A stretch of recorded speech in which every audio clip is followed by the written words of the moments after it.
Welcome to Embracing Love. We'll start this week with meditation so we can close our eyes, start to settle into our bodies, feel our feet connecting us to the earth, feel our legs above that,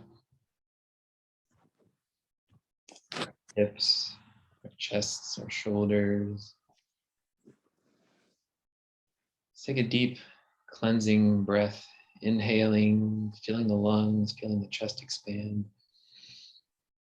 And then exhale, relaxing, letting go, releasing the day. Do that one more time. Take another full cleansing inhale. And exhale. Letting go of stress, letting go of tension.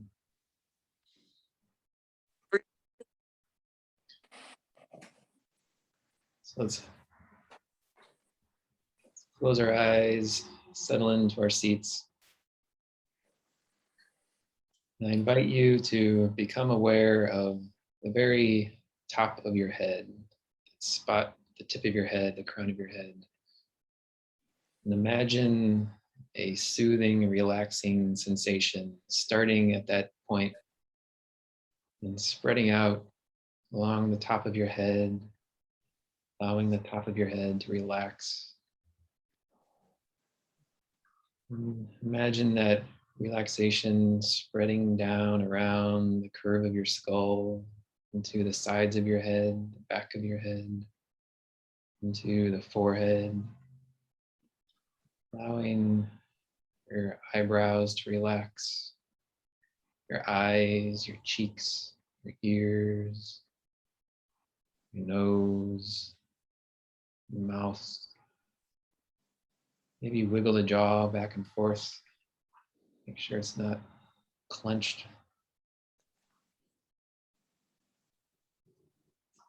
And continue to allow this relaxation to move down your head, into your chin, your neck, your throat, sides of your neck, the back of your neck, into your shoulders. Let's roll the shoulders up to our ears and down and back, allowing the shoulders to remain relaxed.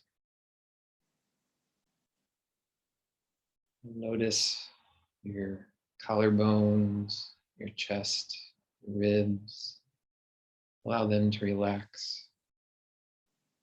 Allow the relaxation to spread down backs of your shoulder blades, along the upper spine, to the backs of the ribs, the sides of the ribs, the front of the ribs. Feel your abdomen, stomach, sides of your abdomen, your lower back. Let's clench the abdominal muscles, squeeze them tight, and then allow them to relax.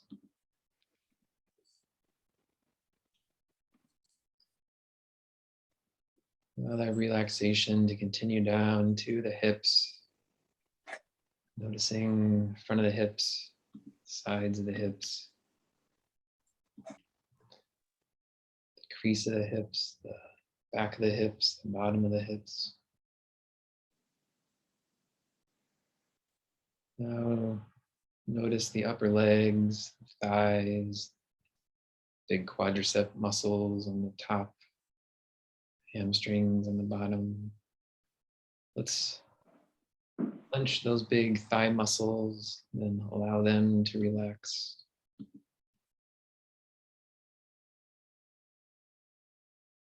Allow this wave of relaxation to move down into the knees now, feeling the sides of the knees, the front of the knees, backs of the knees.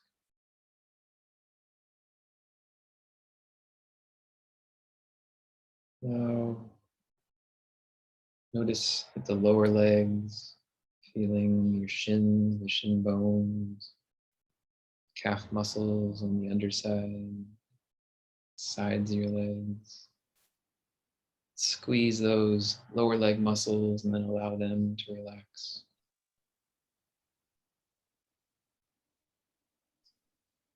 Allow the relaxation to spread down into your ankles.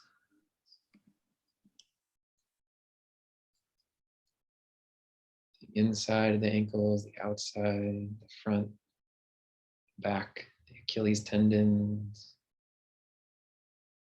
bony part of the heel, the bottom of the foot, the arch of the foot, ball of the foot, tops of the feet. Now let's feel the toes, wiggle the toes, feeling each individual toe and allowing the feet to relax completely. Let's take another deep cleansing breath, inhaling to fill the lungs, feel the chest expand. As you exhale, imagine a wave of relaxation washing from the crown of your head all the way down your body, down your chest, down the legs, down the feet, washing away all stress, all tension into the earth. Let's do that another time, inhaling, filling the lungs. As you exhale, feel relaxation just cascading down your body, washing away all stress, all tension, all tightness. Let's do that one final time, inhaling, filling the lungs. And exhale, releasing completely, relaxing completely.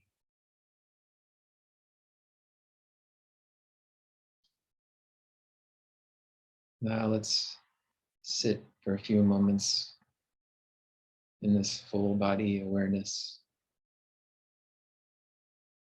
feeling all sensations as they arise in the body, allowing them to pass away.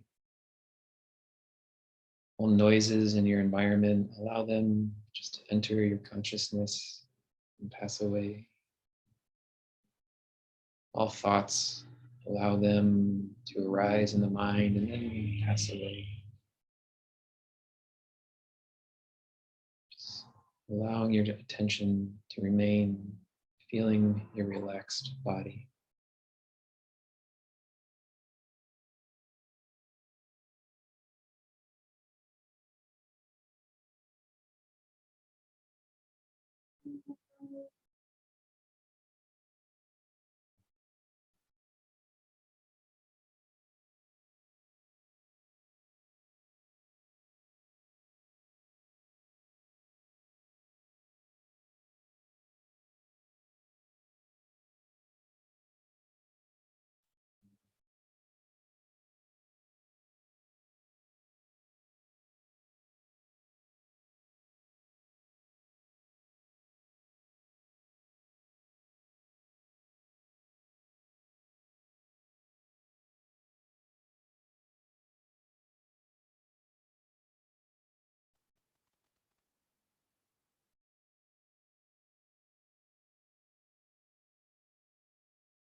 When you're ready, you can begin to deepen your inhales, bringing your awareness, your consciousness back into this present moment.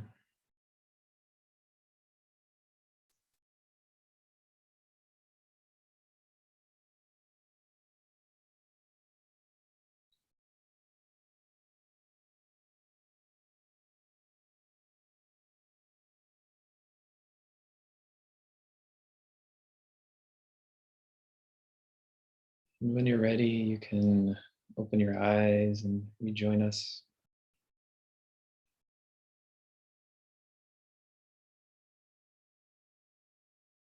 Hey, Tim. Hi, Crystal. Great to see you. Great. So how's everyone doing? Great now. Yeah, feeling more relaxed, more settled, more grounded in the body.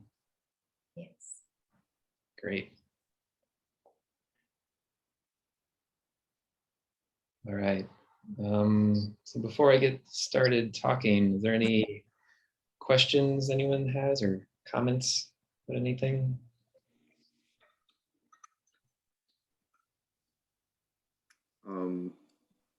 I had a crazy week and a crazy day, and Colin just texted me a few minutes ago, and he said, "What about mass meditation?" And I was like, "Oh my God, I can do it!"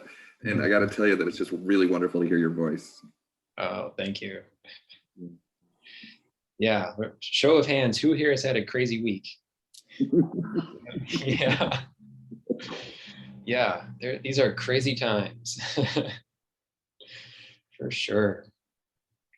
Great. Well, that's why we all come here, to have a little peace and quiet and talk about how we can deal with these crazy times. So the topic I wanted to talk about tonight is some of the challenges of the old spiritual paradigms.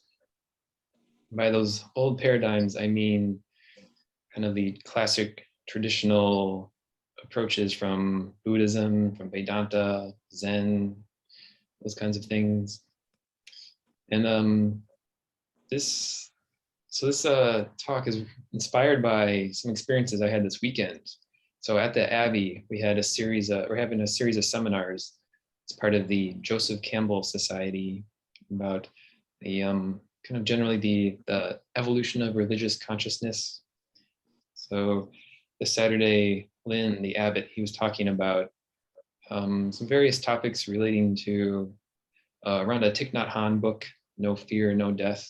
And so he was talking just generally about these concepts, about the nature of reality, what existence means, what it means to meditate, nature of ego, all the classical stuff. I'm sure all the stuff you've all heard, you're all aware of. And it was really interesting. He actually provided some novel synthesis of different ideas. So it was a good talk. But then during the discussion, there was this one woman in particular who was just kind of arguing with him. And from my perspective, it seemed like she just had a lot of anger that she needed to express. And she was very polite and very controlled about it, and very she wasn't just like screaming crazily or anything, but it just really seemed like she had a lot of anger. And I'm not I couldn't really follow her point exactly. I think she was saying that meditation leads to apathy, which is a common critique of meditation, or in Buddhism in general, where if you're meditating, you're not out engaged in the world and making the world a better place. So I think that's kind of what the point of her argument was. But it really just felt like she was in a trauma response. Like I bet her pulse was elevated, her breathing was rapid and shallow, her voice was very agitated. And so just seemed like she was speaking from a place of trauma, which in these times is really common. And I'm sure, and we're seeing this all over the world, right? All these people exploding, arguing with each other, fighting with each other over seemingly for no reason. And so this kind of reminded me of, or is a great illustration of some of the challenges that these old spiritual paradigms are facing in this new era that we're living in. Because the world has changed. Things are different now. And we're all aware of that, right? Things are not the same than they were 5 years ago. And so there's these old spiritual paradigms. There's a couple challenges they're facing. One is a lot of these older paradigms tend to, or often the way they're presented and the way that they're interpreted and the way that we believe them tends to discount the body and discount emotions. Like particularly Buddhism, the idea of detachment is often thought to mean you just kind of ignore your emotions and all the ideas about no self, that there is no self, that your mind, you're not your mind, you're not your emotions, you can just kind of separate from them. And there is a place for that teaching, and it is a valuable teaching, but and that's not the true essence of it, but that's often how it is interpreted. And in this day and age, with the amount of stress that everyone is under and all the triggers that are out there, and also the growing awareness of trauma and how almost everyone has unresolved trauma and all these emotional wounds that that affect how we interact with people in our world and affect how we relate to the world. It no longer works to discount the body like that and discount the mind and try to separate, because that kind of approach of detachment is for people that have unresolved trauma, that sounds and leads to dissociation, right? Just cutting off from the body, not feeling anything. And that's not a healthy way to deal with emotions. So I'm not saying that detachment is dissociation. The ideas behind detachment are valid. It's a beautiful teaching when it's properly presented and properly interpreted.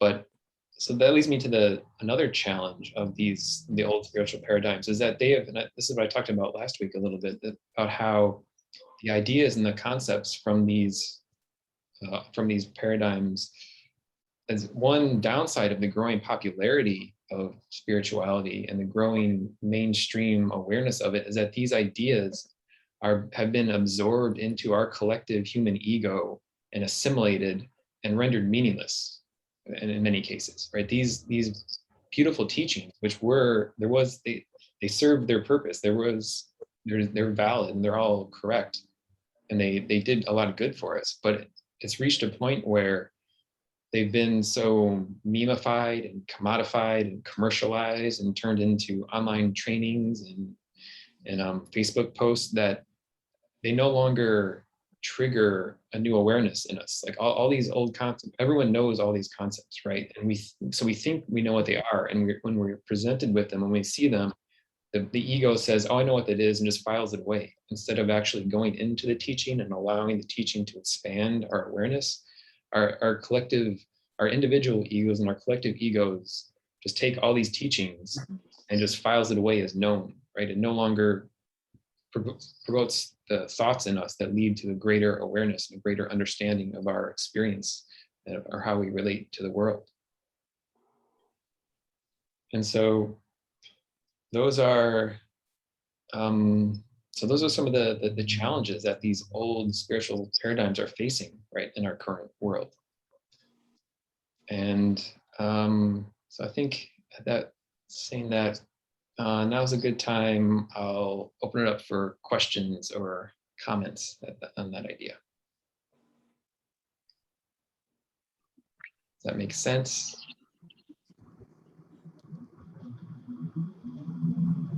Yeah, Matt, Colin here. Can you hear me okay? Yeah. Yeah, I haven't read the book yet, but I've just read the reviews. Is on my list at the top of the list. Maybe you've read it. The Death of Religion. Have you read it or heard of it? No, I haven't, but it sounds interesting.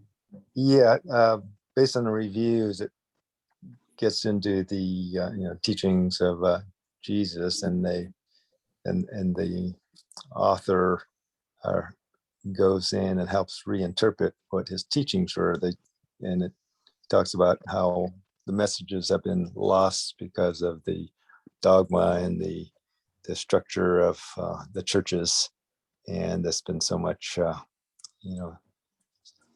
so much stuff put around and built up around the churches that the meanings and interpretations, which are can be very, very individual for people, have been lost. So something to, for everyone maybe to take a look at it if you haven't read it before. It's sounds like it's related to what the message you're trying to give today. The whole thing about feeling, I'm definitely trying to learn that, how to feel and not think so much. And your body is, is your temple, so to speak. I also was thinking about some of the teachings and YouTube interviews with this mystic. He's got dozens of interviews. His name's Sangura. He wears a big turban, long white beard, and so at first glance, it kind of turned me off, and I didn't want to view them for quite a while, but finally I gave in, and it's quite amazing. He's from India, so his philosophy is from India, and he's been doing this for dozens of years, and he has thousands, if not close to 1 million volunteers that run around and plant trees and things like that, mostly in India. But he speaks very good English. He has a sense of humor, tells jokes, speaks perfect English. But he talks about becoming one, integrating your surroundings, and talks about a glass of water being distinctly separate from you as soon as you drink that glass of water or you eat that piece of food. It actually becomes part of your body, and that's what we have to deal with. That's what we have. We have our minds, we have our bodies, and that's what we can control. Everything around us we can't control, but we can control our reactions to what happens around us. And if you look at that glass of water, it's really potentially we're all connected, but it's not part of us until we integrate it. So it's a lot of new things that I've been reading about and listening to and trying to figure out how to integrate it. So this is a timely topic for me. Yeah. Sounds like it. Yeah. That's a good point. Like all of these teachings, all these ideas throughout the ages, they constantly need to be reinterpreted for the current times. Whenever that's whenever they become dogmatic, and whenever we start attaching to one particular interpretation in one particular historical context, that inevitably that causes the meaning, the original meaning, and the effectiveness of it to diminish.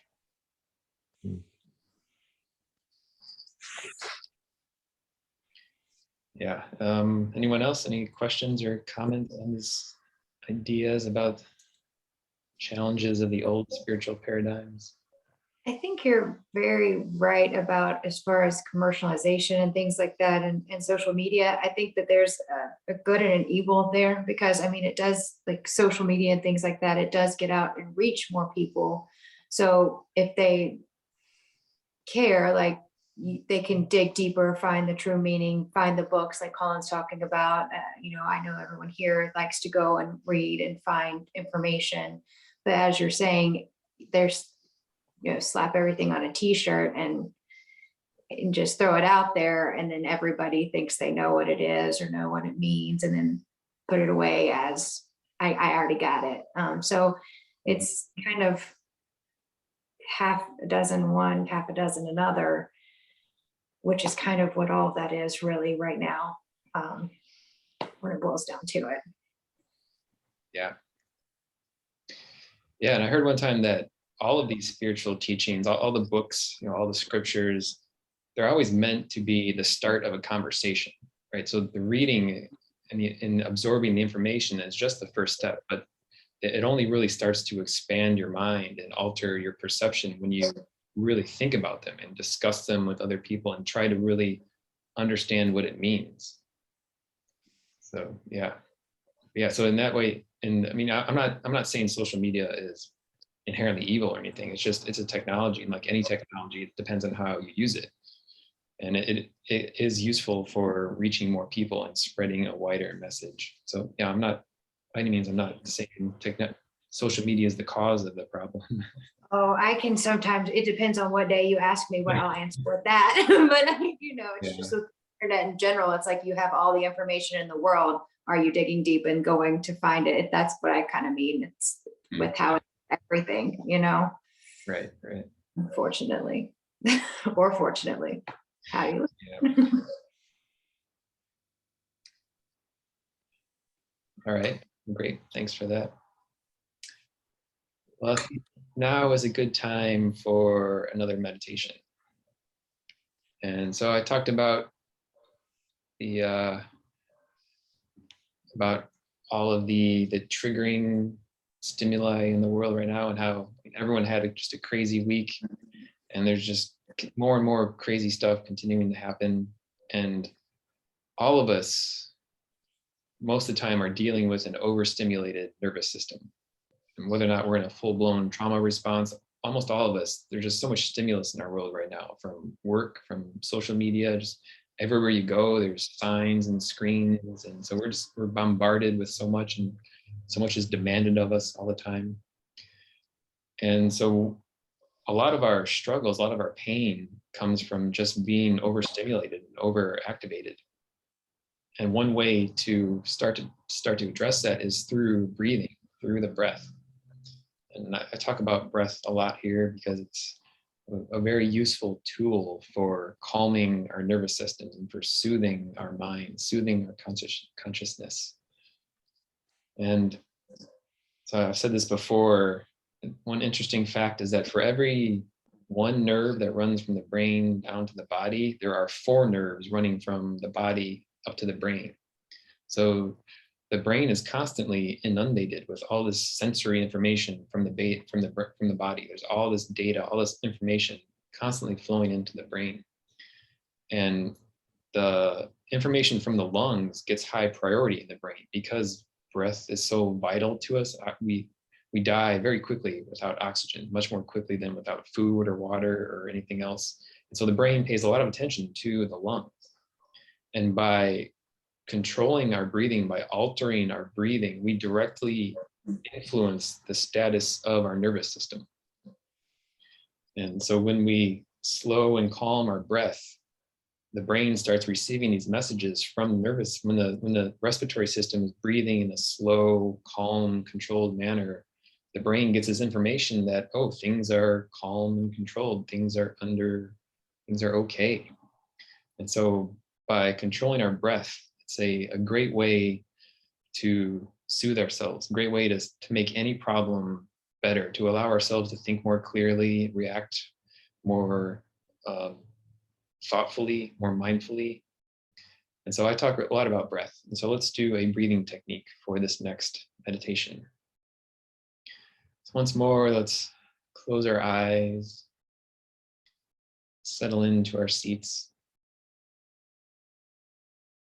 Let's take a deep cleansing breath, breathing deeply, filling the lungs. As we exhale, letting go, relaxing. And so for this breathing technique, it's called Samavriti in Pranayama. Just means equal inhales, equal exhales. So we'll inhale and count up to 5, and then exhale and count down to 5. That's all we're going to do. It's a very simple technique. It's an easy way to focus the mind on the breath. So let's all start together. Start by exhaling to clear all air from the lungs. Then we'll inhale, 2, 3, 4, 5, and exhale, 2, 3, 4, 5. Inhale, 2, 3, 4, 5, and exhale, 2, 3, 4, 5. Continue that pattern on your own as we sit here for the next few minutes. Feeling into a good count, good rhythm that feels good for you. Counting, inhaling, counting up to 5, and exhaling, counting down to 5.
And when you're ready, you can deepen your inhale,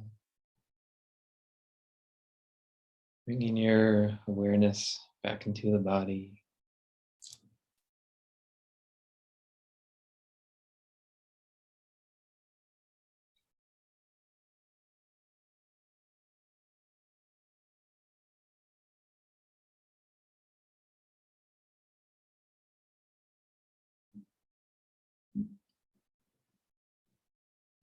When you're ready, you can open your eyes and rejoin us.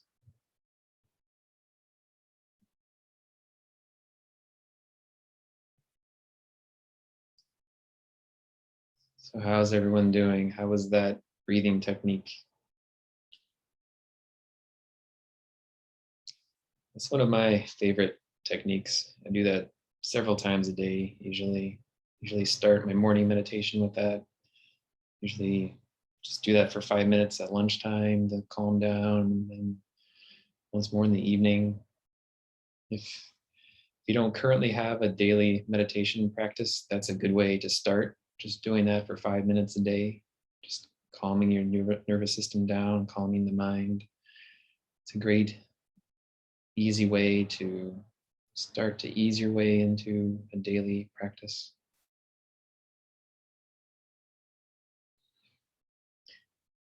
Okay, so talked first about the challenges of the old spiritual paradigms. And now I'll talk about one possible alternative, one possible new paradigm, and that's just love. And this is just one possible new spiritual paradigm. I'm not claiming this is the only way or the best way or anything, but this is the path I've been following recently and the path I've been teaching. I found it to be very effective, and it will resonate with some people and it won't resonate with others, and that's fine.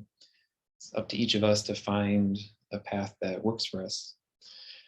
And with everything I said about the old paradigms, if anyone is following an old spiritual, one of those older paradigms, and it's working for them, then great, keep it up. You know, there's nothing wrong with them. They're very beautiful paths. But if it's not working for you, and if you're, especially in these, if you're new to discovering a path, there are newer alternatives. And this one is a path just based on love, loving ourselves, loving our lives, and loving the world. And it starts with loving ourselves exactly as we are.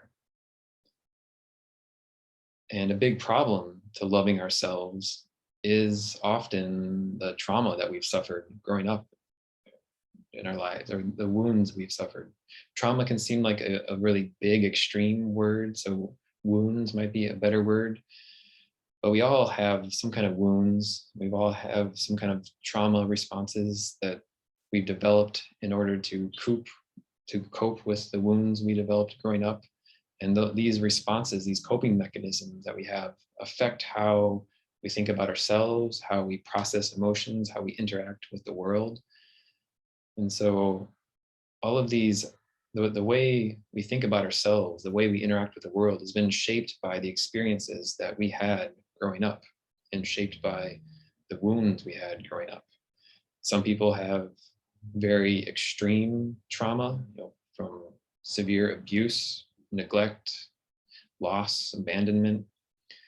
But other people have much more subtle wounds from things just like passively aggressive, disapproving parents, which seems, it seems extreme to call that trauma, but that over time, that affects how we interact with the world. It shapes how we see ourselves and how we process emotions. And so a different way to think about all of this, to think about meditation, to think about how we relate to the world, how to find peace, how to find contentment, is by just finding the love that's in our hearts.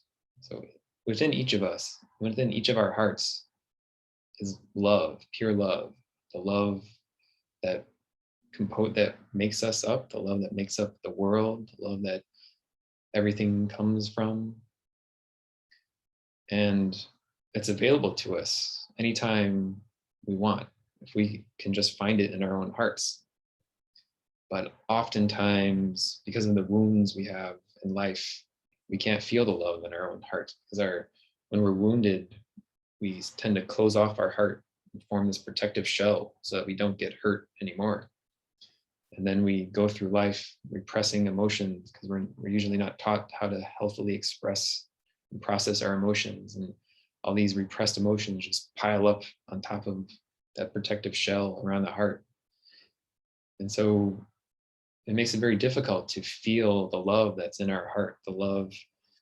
And that love can be a comfort for us. Feeling that love, we can feel connected to the universe, we can feel our place in the world, we can feel calm, we can feel content, we can feel happy, complete, just by feeling the love that's in our own heart. And if we can't feel that love, then we can use some of the tools from mindfulness to examine and identify the obstacles within us that stop us from accessing the love that's within us. And so there is definitely a place for the concepts of mindfulness from Buddhism and from Vedanta. But in this day and age, it can be, and in our current conditions, I find it helpful to focus more on the heart, focus more on the love part, and make the mindfulness and the analytical approach to it subservient to finding love. So using mindful self-examination to identify and integrate the obstacles within us that prevent us from feeling the love that's there, if we can just remember how to feel it. And by loving ourselves and by loving our lives and by loving the world, we can learn to be content with ourselves, and we can learn to be happy, learn to be fulfilled. And we can recognize in other people the love in them, and we can recognize that the world, even though it's a total mess right now, it's going through what it needs to go through in order to evolve. And each of us in our lives, we're all going through what we need to go through to evolve, to become the best possible versions of ourselves. And the same is true for everyone we meet. They're all going through their process of becoming the best possible version of themselves. And the world right now, with all its messes, with all its disasters, it's going through the processes it needs to go through to become the best possible version of itself. And so it all starts with loving ourselves. So when we can love ourselves, then it becomes much easier to love other people, to love the people that we interact with. And then when we start loving the people that we interact with in our lives, then it becomes easier to love ourselves. So it creates this really fortuitous positive feedback loop. Similarly, the more we give love to ourselves, the more we feel love in our hearts, the more we can love the world and all the craziness out there. And then the more we love the world, the more we can love ourselves, the easier it is to love ourselves. And I talked before, the more we love ourselves, the more we feel love in our hearts, the easier it becomes to make decisions that bring more love into our lives. So the easier it becomes to make those healthy decisions and those right decisions that stop causing pain for us, stop causing pain for other people. The more we love ourselves, the easier it is to take care of our bodies, to give our bodies the right food they need, the right amount of rest they need, the right amount of exercise that they need. And then the love that we show to our bodies and our minds just makes it that much easier to feel love in our hearts. So that's why I say in this new alternative paradigm, all you need is love. Just love yourself. And it starts just by loving yourself. And I used to talk about unconditional love, but that's just creating absolutes and black and white. And so I've done away with that unconditional part and just love. All you need to love, just love yourself as much as you can. And if you feel like you can't love yourself, then start examining yourself through mindfulness. Start examining what is in the way, like why can't I love myself? And I've talked about some of that in the past, and there's videos and articles on the Abbey's website about learning to love yourself, learning to identify some of those obstacles, learning to accept ourselves, learning to move through guilt that we feel about ourselves, shame we feel about ourselves, shame, how to deal with the dissatisfaction we feel in our lives. So a big problem preventing us from feeling love is that we're born into these bodies with these minds that have been shaped by millions of years of natural selection to always be dissatisfied with our lives. I've talked about this before. It comes from a book called Why Buddhism is True by Robert Wright. It's a very fascinating book about cognitive science and how modern research supports a lot of the ideas from Buddhism about how the brain works and about how our brains have been programmed by natural selection to constantly be dissatisfied with the world, because our ancestors who were dissatisfied had more offspring, gathered more resources, and raised their offspring more successfully, and passed on the genes that cause that dissatisfaction. So that was the one thing evolution cared about, was how many offspring you had. And so behaviors and tendencies that led to more offspring got passed on and spread throughout our bodies. And the tendency to be dissatisfied with life and always be wanting more, and always trying to get more resources and get more stuff, that helped our ancestors have more offspring. So that's why that tendency is ingrained in our brains, to always be dissatisfied with our lives. So that's kind of the first obstacle we have to loving ourselves and being content with ourselves as we are. We have this innate programming that causes us to be dissatisfied, that causes us to always want more, to always think we need to be more, we need to do more, we need to get more. And then on top of that, like I mentioned, we have our childhood wounds that cause us to close off our hearts. And then we also have a lot of conditioning from the world. The world teaches us to not accept ourselves as we are. There's all these messages from the world that you need to do more, buy more things, get more stuff, go to school, get a good job, get married, buy a house, buy a car, get all this stuff. When you get more stuff, then you'll finally be happy. So we're conditioned by all these messages from the world to not be satisfied, to not love ourselves as we are, not love our lives as we are. And so the way to start working through all that is by just starting with loving ourselves. And I've also on our website, there's lots of practices for embracing love within us. And we'll do one of those in a minute or two. And so this is, I often teach these meditation techniques to help us feel love in our heart, either by meditating on the heart chakra, or another great one is just putting your hands on your heart and repeating out loud the phrase, I love you. Just by saying those words out loud, creates the vibration of love in your physical reality. It makes your brain feel the love, makes your body feel love. So that's another great exercise. And like I said, there's videos of those exercises on our website. And so right now, let's do one of those exercises. So let's close our eyes, settle into our seats once more, feel into the body, feel your feet connecting you to the earth,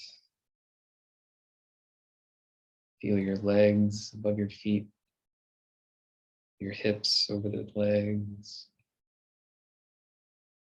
your torso above the hips.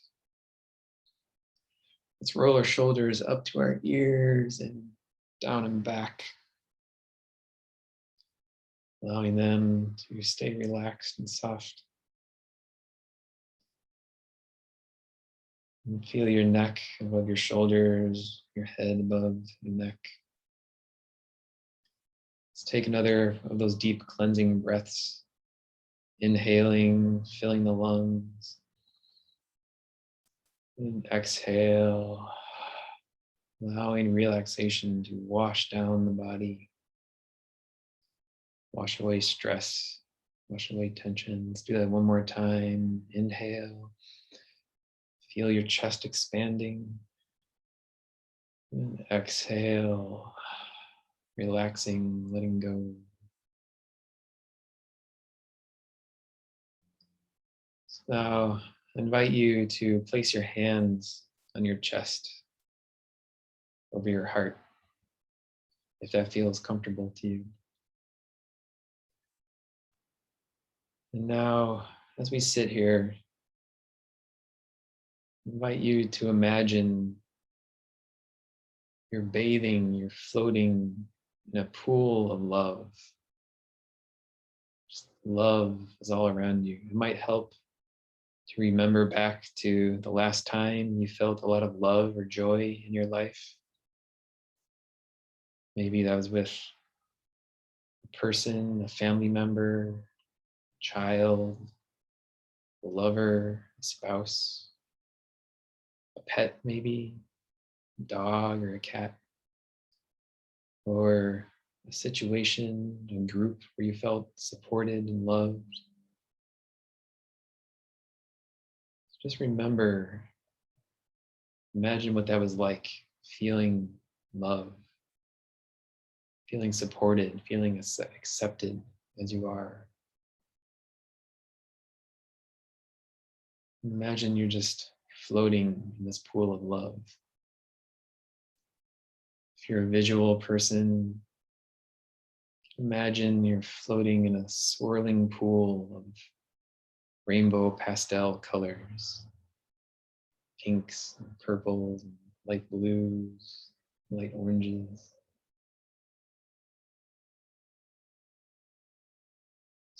Swirling warmth, beauty all around you.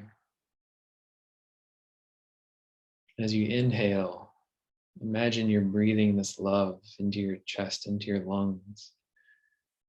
You can visualize those pastel rainbow colors swirling around inside your chest.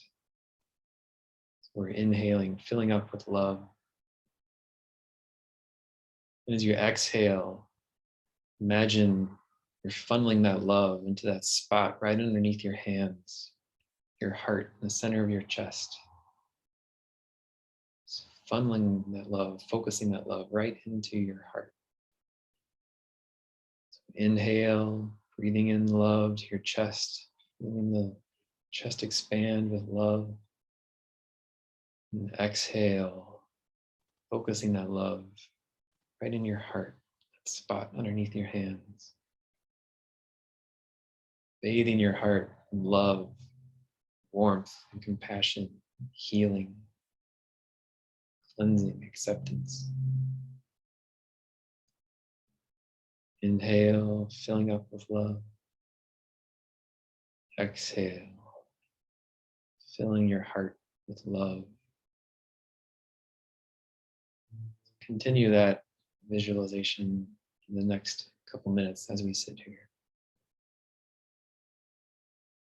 Breathing in love. Exhale, channeling that love directly into your heart.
When you're ready, you can once more deepen your inhale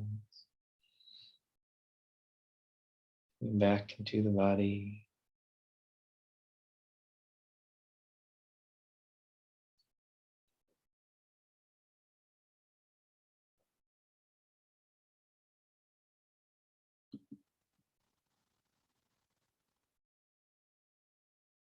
You're ready, you can open your eyes and rejoin us.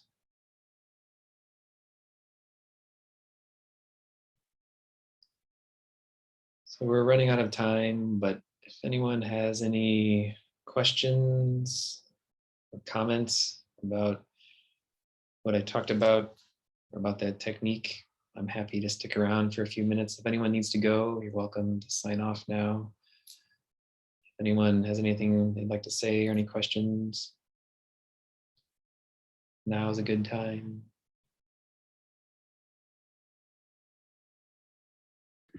So how do you let go of that like need to do more or be more like throughout the day? Because like I'm a teacher and it's just a constant stream of, you remember high school, like thousands of kids packed in a building and now they all have screens in front of them. So I feel like I'm super stressed constantly while I'm at school. And it's worse now than ever with COVID, with masks and I don't know. So like I meditate at lunch, but that's like not enough. Any other tips from anybody? Well, one tip is just recognizing that is the brain's default state, to be dissatisfied. Just recognizing that and then consciously trying to bring your awareness to loving yourself. Like in those moments when you notice that, if you notice yourself feeling stressed out, just in those moments, you can just kind of quietly say to yourself, I love you. No matter what you're doing, just inside your head, just bring your awareness back to your body, take some deep breaths. And it's a matter of overcoming the conditioning. So that's our inherent programming, is to be dissatisfied. And then we have all this conditioning throughout life that reinforces that. And it just takes time and practice to rewire the brain. But it is possible. It just takes continued perseverance. So just taking deep breaths to calm yourself, reminding yourself to love yourself. If you can feel it in you, just think to yourself how you love all those crazy kids with their screens and just anytime you can remind yourself of love, just keep bringing your awareness back to love. Maria, I'm a veterinarian and I see usually 30, sometimes 40, usually intense appointments a day. And it's been overwhelming in the past. And I meditate at lunch and don't give it up. It gets better and better and it helps and it helps. And then it's very similar to being a teacher. We have the triangular relationship of like the parent, the student, the teacher. And I have The same thing with the pet and the owner. It's been very overwhelming, but when you apply everything that Matt just mentioned tonight in the last hour, and you practice it, you get better and better at it. For me personally, I now start to see this little nugget of blessing. Like maybe one of those interactions that you have during the day is actually beautiful. And when you tap into that and you focus on it, then you start to realize, well, there were 2 or 3 others. And then they just start to build off of each other. And it certainly is a struggle with our egos and not wanting to have an ego and whatnot to protect ourselves and to love and include ourselves. But the more you practice it, the more you realize that it's okay to even care about the people who give you the biggest headaches or give you the biggest problems. But there's some form of a healthy boundary that forms too. And today I had a really bad interaction with a client, and it was so beautiful because I kept just remembering everything that I've learned through yoga and Matt's meditations and reading these kind of books, that was a mirror image of myself. And I am connected to this person. That person is me. And I know this seems overwhelming sometimes too, but it helps. And then the most important thing I just wanted to leave you with is at that point in the interaction with the person, I giggle because I forgot to take a breath. And when I take a conscious breath, just go, I realize everything's fine and perfect just the way that it is. And it keeps getting better and better. So I hope it does for you too. Yeah, I mean, it's good. I mean, I just feel like all of the kids always want to come to me and complain about like all their other teachers and their friends. And it's just sometimes it gets overwhelming. You must be, empathic. You must be intuitive. And I think it's harder for us who are sensitive to learn how to balance, being sensitive and knowing when to be able to, not let anybody else's energy affect us. And that's the name of the game of being a human, right? Like we're here to learn how to, I think it was Dolores Cannon who said we came here to learn how to manipulate energy. And I don't know if manipulate is the best word, but I definitely get it. Like it's all about energy, what you're going to take in, what you're not going to allow to get into you. And then when you start to give back, which you're doing on a grand scale, and you tap into the fact that it isn't all about us, it becomes a beautiful relationship. And again, at the end of the day, look, I'm not going to hide this. At the end of the day, I have a martini, and it's some form of like an elixir almost that helps. And I don't think that alcohol is like the best solution, but certainly meditation and breathing are awesome and free and not toxic. And from what you said, Maria, if they're all coming to you with all of those things, obviously you're the best and their favorite. So you have to that and, be grateful for that too. I mean, I know it's a lot to take on, but that means you're amazing. So We have a very toxic administration. And it's just really, really hard. It's all white males, and our population is not all white males. So, and then we used to have like 3 social workers. Now we have 1. And so like every day I'm like emailing about like situations, like if a freshman who has a 1-year-old, like there's some rough stuff these kids are dealing with. Like Matt said too, it's this weird phenomenon at this day and age with cell phones and computers and emails and texts. It's overwhelming. And when I feel overwhelmed, I take a deep breath and I remember that everybody else is feeling overwhelmed too. And Yes. it doesn't make it better per se, but I always say that there's not a really good excuse, especially for bad behavior, but there's always an explanation. And just knowing that there's some form of reason within it makes me realize that I'm not alone, and neither are you. And you do have the power to breathe. When in doubt, just take a breath. Thank you. Yeah, it's good to remember. Yeah, but it gets to be a drag after a while. Yeah, especially if you're out there interacting in the world all day long.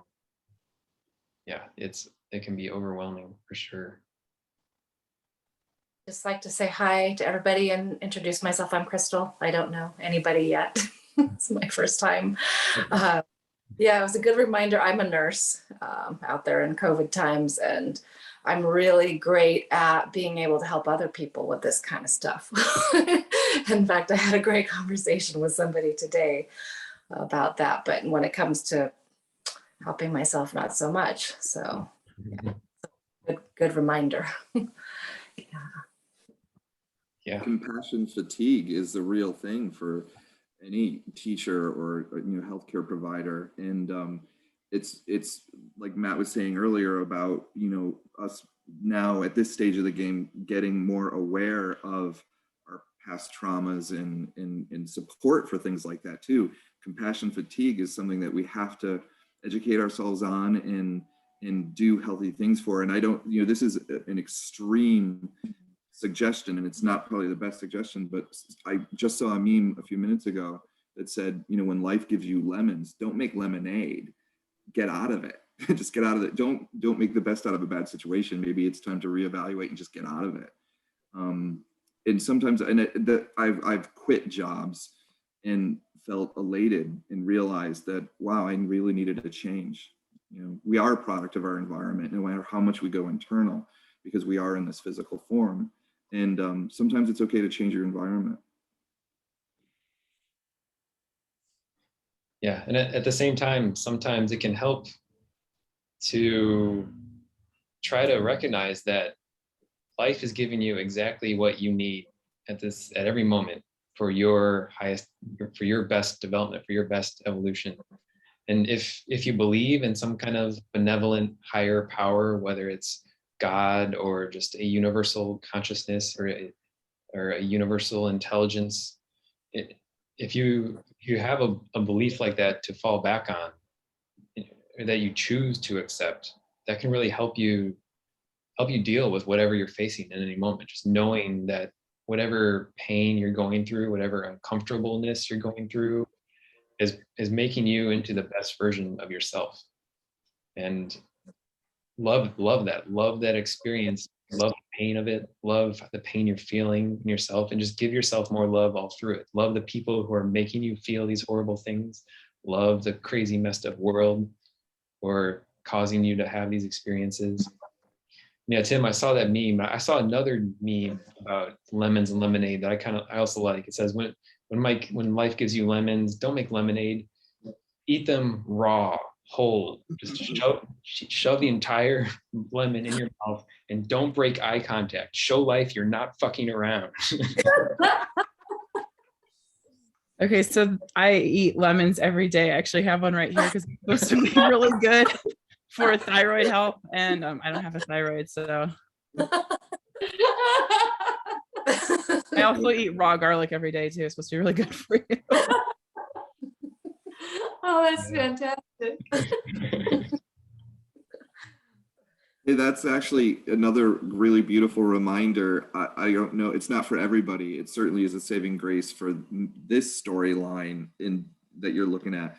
But a sense of humor and laughter just alleviates and breaks every tense energy and low vibration. It shatters it. So sometimes when I'm at my worst and my lowest, especially at work, I crack a joke and everybody laughs. Or you just see the humor in everything, and then the energy just elevates. So I'm not saying like become a comedian, but like sometimes when you just look and you practice day in and day out, getting better at finding something that's humorous, it's a savings. It's a savings grace. It really is. Yes, humor is always a great way to bring more love into your life. Joan Rivers actually said, there was I think she said, humor can conquer anything. I think that's a true statement. Yeah. Great. Well, thanks everyone. We're over time now, but any other final questions or comments? Thanks for doing this, Matt. Thank you. It's Thank you. yeah, in the chat, I put a link to where on the Abbey's website there are more videos, and about similar topics, and the articles I talked about that talk about how to deal. I think some have ideas for identifying those obstacles to loving ourselves. So if anyone hasn't seen the website, you might check that out. So great. Thanks, everyone. Thanks for joining. Nice to meet everybody. Yeah, great to have you, Crystal. And I'll see you all when I see you next. See you next time we see you. Have a good week, everybody. All right. Bye-bye. Bye.